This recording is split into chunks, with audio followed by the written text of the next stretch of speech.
Kasama natin si Maxine mga boss. Yun, ano natin mga boss, si Maxine mga boss, no, iti-test drive din natin, no, kasi bago nating bili si Maxine, kaya iti-test drive natin mga boss.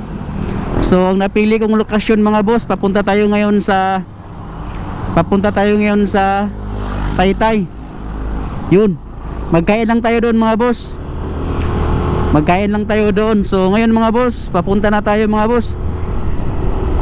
Hindi ko pa subukan yung mga boss, no, yung Techmax niya, kasi nga hindi pa ako nakapanood ng review eh. Manood pa ako ng review mga boss para susubukan natin itong turbo natin.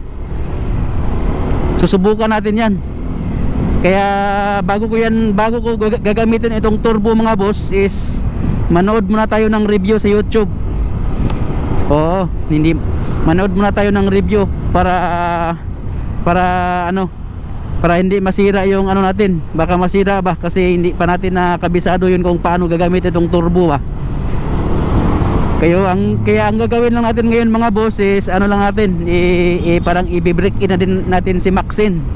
Yun, baka nagtaka kayo bakit Maxine ang pangalan ng NMAX natin, is kasi nga NMAX. Yun, kaya Maxine yung tawag ko dito.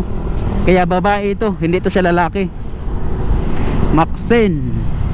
Yun, so nandito na tayo ngayon sa Heritage, no?